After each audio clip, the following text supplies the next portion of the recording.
사랑하는 여러분, 한 주간 풍성한 삶을 누리셨습니까? 날씨가 너무 좋습니다. 그죠? 네, 비가 오고 참 좋은 날씨를 주신 하나님과 너무 감사를 드립니다. 어제 신방을 가다가 우리 같이 차를 타고 가는데 어떤 분께서 그런 얘기를 하셨어요. 한국에서는 세 분의 여자의 말을 잘 들으면 인생이 편하다. 하나는 결혼 전에는 어머니, 결혼하고 나서는 아내, 그리고 내비게이션의 말을 잘 들으면 됩니다.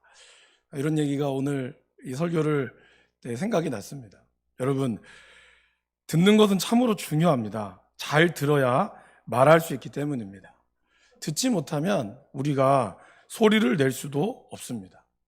오늘 우리가 읽은 요한복음 10장은 요한복음 9장과 깊이 연관이 되어 있습니다. 9장에서는 날 때부터 맹인된 사람을 예수님께서 고치는 그 장면이 나옵니다. 그런데 그렇게 고치고 난 다음에도 바리새인들은 어떻게 했죠? 계속해서 꼬치꼬치 캐물었죠. 어떻게 낫느냐? 왜 안식일에 고쳐졌느냐? 그래서 이 사람이 그렇게 이야기를 하다가 결국에는 바리새인들로부터 쫓겨남을 당합니다. 그리고 예수님이 그가 쫓겨났다는 소식을 듣고 그분에게 구원으로 초청을 하죠. 그분은 예수님을 구원으로 그 초청받은 것을 당연히 아멘으로 받아들입니다. 그러면서 예수님께서 9장 41절에 그 옆에 있는 바리새인들에게 이렇게 이야기하죠. 너희가 맹인이 되었더라면 죄가 없으려니와 본다고 하니 너희 죄가 그대로 있느니라. 그러니까 예수님께서는 육신의 눈을 뜨고 있지만 구원의 예수님을 보지 못하는 이들, 그리고 오히려 날 때부터 맹인된 사람의 고통을 이해하기보다는 이것이 안식일에 나서 불법이니 법이니 누가 고쳐줬느니 이런 사람이 진짜 맹인이다라고 말씀을 합니다. 그리고 바로 뒤를 이어서 10장 말씀에 예수님께서는 자신을 양의 문과 선한 목자라고 말씀을 하십니다. 예수님께서는 양의 문으로 또한 선한 목자로서 우리를 위하여 목숨을 버리시고 그분을 따르는 사람은 생명을 얻을 뿐 아니라 더욱 풍성한 삶을 누릴 수 있게 된다라고 오늘 우리에게 말씀하여 주십니다. 예수님께서 말씀하시는 생명을 얻고 더 풍성한 삶을 누리는 삶이 무엇인지 오늘 저와 여러분들이 말씀을 통하여 함께 은혜를 누릴 수 있기를 간절히 바랍니다. 첫 번째는 예수님과 깊은 관계를 맺을 때 풍성한 삶을 누릴 수가 있습니다. 여러분, 이스라엘에서는 집에서 떠나 벌판으로 이렇게 나가면서 양을 같이 칩니다. 그러다가 도저히 집으로 돌아올 수 없는 먼 거리가 되었을 때는 그러한 그 목축 있는 쪽에다가 임시 거처로 양의 우리를 만듭니다. 그래서 보통에는 이런 돌을 있는 데다가 가시나무를 이렇게 쌓아놓거나 아니면 지붕을 만들 수 있으면 평평하게 지붕을 올려놓고 거기 위에다가 가시나무를 이렇게 만들어서 적들이 침입하는 것을 막습니다. 그리고 거기에 이제 작은 문을 하나 만듭니다. 규모가 굉장히 큰 경우라면 문지기도 따로 두어서 문지기가 그 문 앞을 지키고 있습니다. 그렇지 않는 경우라면 문이 없는 경우는 많은 목자들이 함께 모여 있으니까 목자가 그 문을 지키고 그 안에는 또 목자들이 약간 이 전망대처럼 조금 높이 올려서 그 안에서 자면서 이 양들을 돌보고 또 바깥에서도 이 목자들이 양을 지키는 모습이 있습니다. 그러고 나서 그 다음날 아침에 양을 다시 우리 밖으로 내어놓습니다. 그때 목자는 문으로 당연히 들어가겠죠. 그리고 거기서 참 중요한 것이 있습니다. 오늘 3절에 예수님께서 그렇게 말씀하시죠. 그가 자기 양의 이름을 어떻게 부른다고요? 각각 부른다고 그랬습니다. 그냥 다 나와라 이게 아니라 양의 이름을 각각 부른다라고 표현을 하고 있어요. 여러분, 각각 부른다는 말이 무엇을 뜻할까요? 그만큼 이 양에 관심이 있다라는 것이죠. 양이 우리가 보기엔 다 똑같아 보이는데 그 목자들이 보기에는 양이 다 다른 거예요. 어떤 거는 귀가 조금 작은 게 있고 어떤 거는 털이 더 많은 것도 있고 어떤 거는 또 다른 어떤 발이 좀 짧은 것도 있고 그런 여러 가지 양들의 상태를 세세하게 관심을 가졌기 때문에 그 양의 이름을 붙여주며 나온다라는 것입니다. 저희가 어릴 때, 우리 아이가 어릴 때 저희는 이제 출근하고 들어오면 아이가 막 울어요. 그러면 제가 보기에는 다 똑같은 울음인데 엄마들은 다르더라고요. 엄마는 여보 이거 왜 울어요? 그러면 이거 배가 고픈 거예요. 이거는 똥을 쌌어요. 이거는 뭐 불편해서 그런 거예요. 이러는 거예요. 그러면 이제 엄마들도 하는 말이 거의 비슷해요. 그랬죠? 이러면 그러니까 딱 끝나요. 근데 오늘 제가 해봤거든요. 더 울어요. 듣기 싫다는 거지. 그러니까 이해가 안 되는 거죠. 똑같이 저도 똑같은 모양을 내고 똑같이 했는데 아이는 아는 거예요. 그러니까 오늘 양의 이름을 부른다라는 것은 뭘까요, 여러분? 사실 양은 지독한 근시라고 합니다. 그래서 풀을 먹을 때도 그러니까 양들을 쭉 돌리지 않으면 양이 이 풀을 뿌리까지 먹는다고 그러죠. 너무 잘 모르니까. 그러니까 어느 정도 되면 풀이 자랐다가 어느 정도 뿌리까지 내려가기 전에 목자들이나 이 양을 치는 이 개들이 다른 데로 몰아주지 않으면 거기가 완전히 초토화되는 겁니다. 근데 그럴 때 이 양이 움직일 수 있는 건 뭘까요? 큰 지팡일까요? 아니면은 양이 목자가 입고 있는 옷일까요? 아니랍니다. 바로 그 음성입니다. 양은 그 음성, 주인의 음성을 듣는다는 것이죠. 양은 사실 굉장히 미련하지만 그러나 양이 가지고 있는 독특한 특징 중에 하나는 오늘 말씀에 나오는 5절 말씀에 양은 그의 주인의 음성을 아는 거로 따라오되 타인의 음성은 알지 못하는 거로 타인을 따르지 아니하고 도리어 도망한다라고 표현하고 있어요. 근데 영어 성경에는 여기서 아니하고를 절대로라는 표현을 씁니다. 그러니까 양은 주인의 음성을 알면 절대로 다른 사람의 음성은 듣질 않는다고 합니다. 아무리 모양이 주인의 옷과 목자의 옷과 비슷한 옷을 입었다 할지라도 양은 그 음성을 듣고 판단한다라는 것입니다. 오늘 예수님께서 왜 이 말씀을 우리에게 하고 계실까요? 바로 예수님이 저와 여러분들을 다 아신다라는 것입니다. 여러분들의 머리털 하나 세신 바 되신 분이 바로 우리 예수님입니다. 여러분 한 사람 한 사람의 삶의 이름과 삶의 형편을 다 아신다는 것이죠. 성경은 우리를 양으로 많이 비유합니다. 그 말은 무슨 말일까요? 우리에게는 참 목자가 필요하다라는 것입니다. 그래서 진정으로 우리에게 음성을 들려줄 수 있고 우리의 생명을 살려줄 수 있는 그 목자의 음성을 따라가는 것. 그러한 깊은 관계를 맺어야지 우리가 다른 사람의 음성을 절대로 따라가지 않는다라는 것을 예수님은 우리에게 보여줍니다. 이것을 생텍쥐페리가 이야기한 어린 왕자에서는 길들여진다라는 표현을 씁니다. 어린 왕자와 여우가 대화를 나눕니다. 그럴 때 어린 왕자가 이렇게 이야기하죠. 여우에게 여우야 나랑 같이 놀자. 그때 여우가 그럽니다. 나는 너와 같이 놀아줄 수 없어. 왜? 나는 아직 너에게 길들여지지 않았기 때문이야. 그때 왕자가 물어요. 길들여진다는 게 뭐니? 길들여진다는 거는 관계를 맺는 거야. 그런 얘기를 해요. 그러면서 나도 너에게는 수없이 다른 많은 여우들과 조금도 다를 바 없는 한 마리의 여우에 지나지 않아. 그러나 내가 나를 길들인다면 우리는 서로를 필요로 하게 되는 거야. 너는 내게 이 세상에 하나밖에 없는 존재가 되는 거지. 그리고 난 내게 이 세상에서 나도 또한 이 세상에서 하나밖에 없는 존재가 될 거야. 그러면서 그는 또 이렇게 이야기합니다. 그 여우는 관계가 형성되었을 때 나는 좀 처음에는 따분하겠지만 내가 나를 길들인다면 내 생활은 햇빛이 드는 것처럼 환해질 거야. 난 다른 모든 발소리와는 다른 한 가지 발소리를 분간할 수 있게 될 거야. 만약에 다른 발소리를 들으면 나는 굴 속으로 도망가겠지만 그러나 너의 발소리를 들으면 마치 음악 소리를 듣는 듯이 굴 밖으로 뛰쳐나올 거야. 여러분 길들여진다는 게 뭐라고요? 관계를 맺는다라는 그 뜻입니다. 누군가에게 길들여진다는 것. 이거는 참 어떻게 보면은 누군가 종속된다는 뜻이지만 이 어린 왕자에서 이야기하는 길들여진다는 것은 그 뜻이 아니었어요. 그리고 그것은 바로 오늘 우리에게도 동일하다라는 겁니다.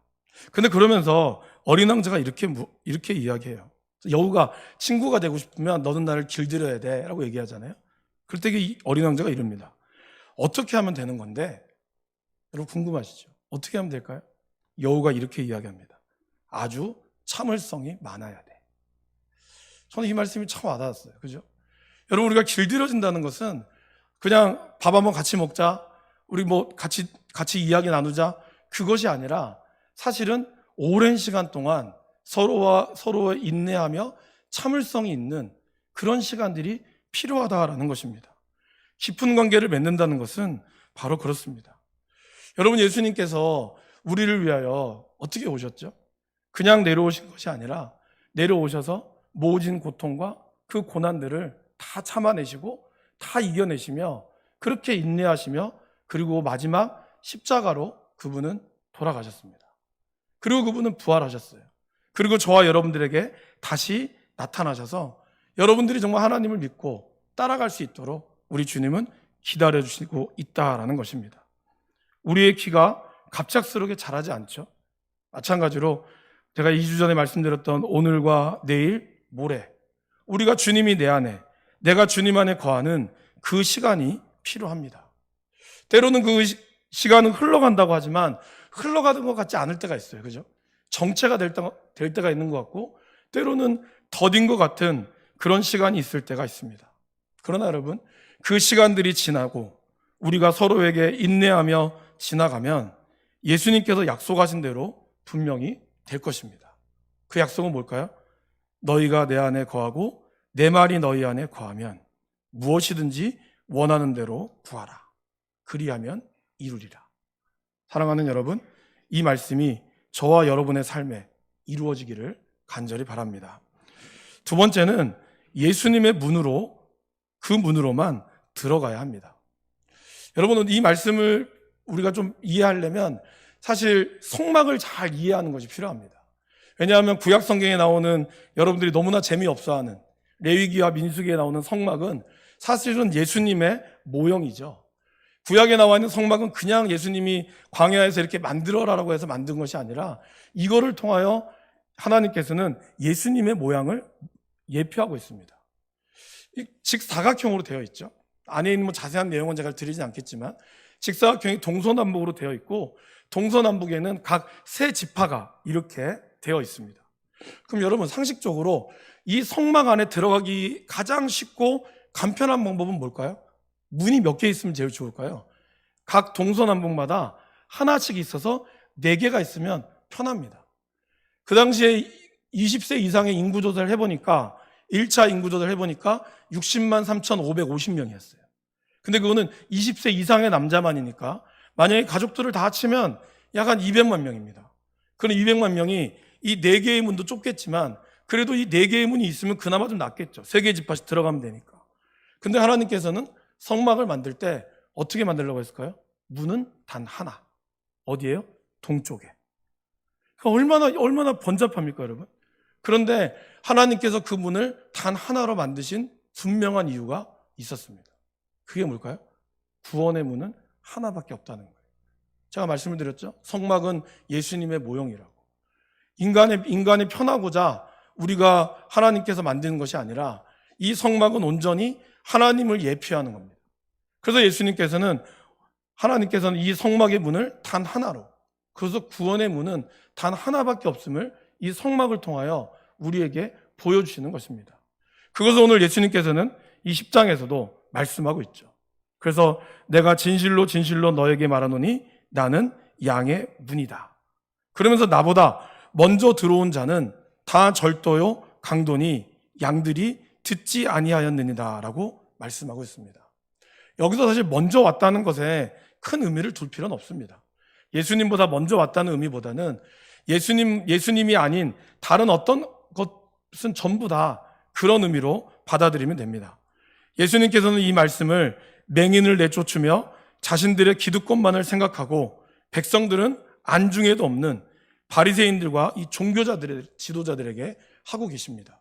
여러분, 제가 이것을 9장과 10장이 바로 연결되라고 말씀을 드렸죠. 10장 1절에 보시면 내가 진실로 진실로 너희에게 이르노니, 이 너희는 누굴까요? 바로 바리새인들이에요. 맹인된 사람을 내쫓고 그들을 자기네들의 공동체에서 내쫓으며 그들을 마치 이상한 사람을 봤던 그들에게 예수님은 너희가 맹인이 되었다라면 차라리 죄가 없을 건데 본다고 하니 너희 죄가 그대로 있다라고 이야기하면서 바로 이어서 10장에서 말씀하고 있는 거예요. 그러기에 오늘 여기서 절도요 강도는 누구일까요? 하나님의 말씀을 알면서도 마치 자기가 구원자인 것처럼 성경을 이용하면서 자기가 구원자인 것을 이야기하는 사람, 또 교회 안에서도 말씀을 많이 본다고 하면서 자기 마음대로 자기 자의로 성경을 해석하는 사람, 바로 그런 사람이 절도요 강도다라고 이야기하고 있다라는 것입니다.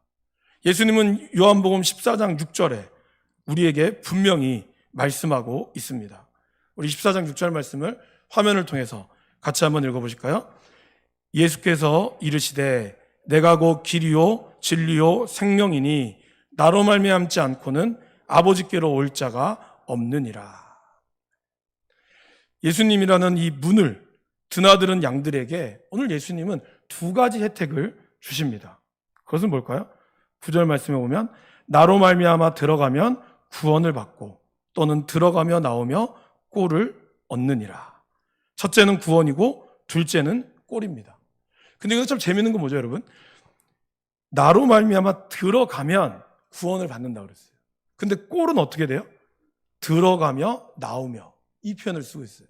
그러니까 구원은 오직 주께만 들어올 때만 받는 거예요. 우리가 그 성막 안에 들어갈 때만 받듯이 주님께로 들어갈 때만 받는 거예요. 그러면 주인의 그 구원을 받은 자는 이제 그의 인생은 뭐예요? 어두운 문으로 출입하든지 하나님이 주시는 문으로 출입하는 자는 들어올 때도 은혜를 받고 나가서도 은혜를 받는다라는 뜻입니다.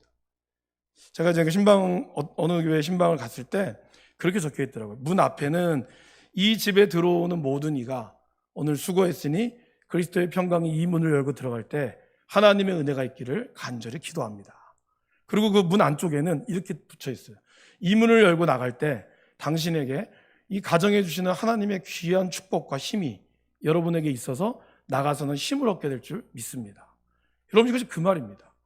우리의 구원은 들어가면서 예수님을 받아들일 때만 받을 수 있지만 꼴이라고 하는 것은 주님이 주는 이 양식은 들어가도 받고 나가도 받는 그런 놀라운 은혜가 있다라는 것입니다.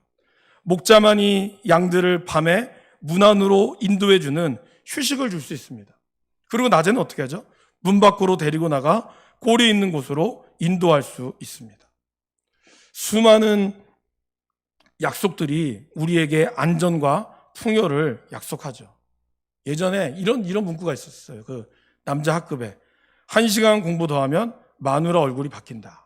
이런 이 말도 안 되는 이상한 급fun들이 한동안 그것이 굉장히 인기였어요. 여자 학교도 그런 이상한 문구가 있다고 하는데, 그래서 우리는 대학 문, 취업의 문이라고 표현하잖아요. 어느 대학에 들어가느냐, 이것이 나의 인생이 바뀌고, 어느 직장에 취업하느냐, 그것이 나의 인생이 바뀌고 내가 그것으로 내가 풍성한 꼴을 먹을 수 있다라고 이야기를 합니다. 물론 그 말이 전부 다 틀렸다고 볼 수는 없으나 진리는 아니에요. 여러분, 진정한 진리는 무엇이겠습니까? 아무리 크고 화려한 문으로 들어갔다고 해서 다 좋은 꼴을 얻을 수 있는 것은 아닙니다. 예수님과의 교제, 그리고 주님이 주시는 그 꼴, 즉 성령으로 충만하지 않으면 우리 모두 다 도둑의 먹이가 되고 말 것이기 때문입니다. 도둑의 목적은 무엇입니까? 도둑질하고 죽이고 멸망시키는 거예요. 그래서 양의 탈을 쓰고 광명한 천사처럼 우리에게 친절하게 접근하지만, 그렇게 친절하게 접근해서 우리에게 정말 모든 걸 다 줄 것처럼 하지만 결국에는 그들의 목적은 뭐라고요? 도둑질하고 죽이고 멸망시키라는 거예요. 그들은 여러분의 삶에 관심이 없어요. 여러분, 죄는 그렇습니다. 죄수가 감옥에 딱 들어가는 순간 여러 가지 많은 것들을 잃어버리겠지만 가장 큰 게 뭘 잃어버린다고 생각하십니까? 저는 이름을 잃어버린 게 가장 큰 나의 모든 것이 무너지는 것이 아닐까 생각합니다. 영화 같은 데 보면은 들어갈 때 뭐 하죠? 죄수 번호 몇 번 이렇게 부르지 김재욱 들어가 이렇게 안 하거든요. 번호로만 움직여진다는 거예요. 그 번호에 붙어 있는 그 글자, 그 번호가 그 사람이 중죄인이냐 죄인이냐를 구분할 뿐이에요.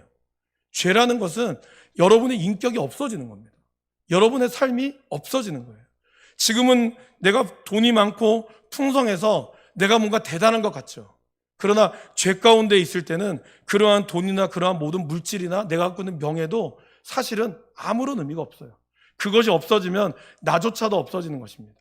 그러나 예수님이 이 땅에 오신 목적은 무엇이라고 그러셨습니까? 우리의 죽어가는 우리의 영혼을 생명을 얻게 하는 것뿐만 아니라 그리고 더 풍성한 삶을 누리게 하기 위해서 이 땅에 오셨다라는 것입니다.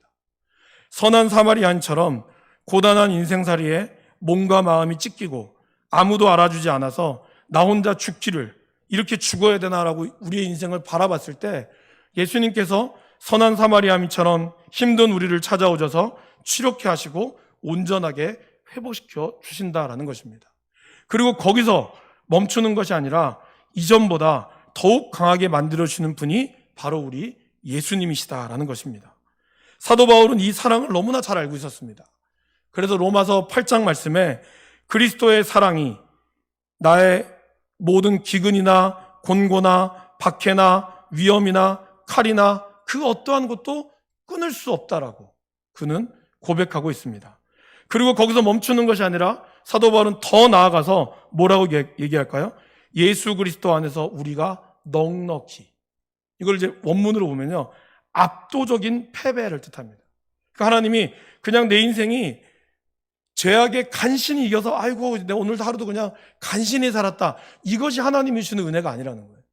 우리를 구원할 뿐만 아니라 우리가 죄 가운데서 압도적으로 넉넉히 패배시키도록 만드신 분이 바로 하나님이심을 사도 바울은 우리에게 고백하고 있다라는 것입니다.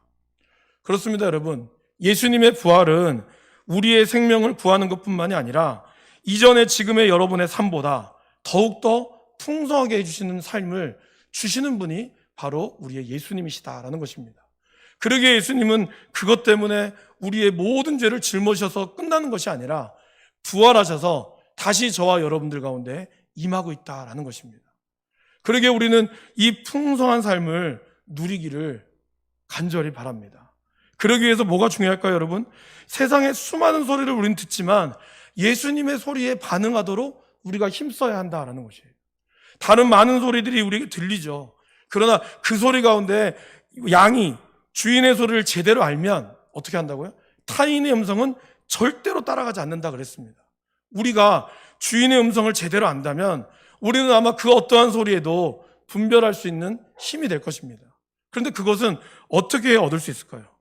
저와 여러분들이 말씀을 읽고 기도의 삶과 함께하는 믿음의 식구들과의 교제가 있을 때 가능한 것입니다. 그렇지 않으면 우리는 분별하기가 너무나 어렵다라는 것입니다. 왜냐하면 너무나 비슷하게, 너무나 확실하게, 때로는 이 목소리가 진짜 목소리인가 헷갈릴 정도로 사단이 우리를 조종하고 있기 때문이다라는 것이죠. 예전에 그 히든싱어라고 하는 가수들, 유명한 가수들이 있으면 비슷한 목소리의 사람들이 나와서 이렇게 대결하는 게 있었거든요. 근데 그 중에서 어떠한 가수가 실제로 떨어진 적이 있었대요. 그러니까 성대모사 하는 가수가 더 잘 부른 거예요. 그러니까 사람들이 이제 목소리를만 듣고 판단하니까 이 사람이 A 가수다라고 생각해서 찍었는데 알고 보니까 A 가수가 아니었어요. 이 정도로 여러분 사람들이 완벽한 목소리를 내는 겁니다. 보이스피싱에 왜 당할까요? 사람들이 밀어내서 당할까요? 사실 그렇다고 볼 수는 없을 겁니다. 아마 너무나 교묘하니까, 너무나 정말 진짜처럼 이야기하니까, 그렇게 해서 돈 빼앗긴들 얘기 들어보면 그때는 정말 뭐에 홀린 것 같다고 이야기하잖아요. 여러분, 사단이 우리를 그렇게 만들어가는 겁니다. 우리의 소리가 그렇게 넘어가게 만드는 거예요. 지금 당장은 그거 안 사면 내가 죽을 것 같이, 마치 이것 때문에 내가 살아야 되는 것처럼 이야기한다는 것이죠. 이거를 온전히 분별할 수 있기 위해서는 우리가 주인의 음성을 분명히 알아야 한다라는 것입니다. 그러기 위해서 사랑하는 여러분, 여러분들의 매일매일의 삶이 하나님의 말씀을 듣는데, 또 우리가 하나님과 교제하는데, 특별히 믿음의 식구들과 카톡으로 하든 모임으로 하든 그러한 믿음의 모임을 하는데 게을리하지 마시기를 바랍니다. 그럴 때 우리가 이 음성을 제대로 분별하고 나아간다는 것이죠. 그 소리는 우리를 구원에 이르게 할 뿐만 아니라 저와 여러분들을 더욱더 풍성케 하는 소리임을 기억하시고, 양의 문이 되신 예수님께만 소망이 있고 우리의 삶이 풍성해질 수 있음을 믿으시기를 바랍니다. 그리고 그분 안에 거하는 우리 모두가 되시기를 주님의 이름으로 간절히 소원합니다.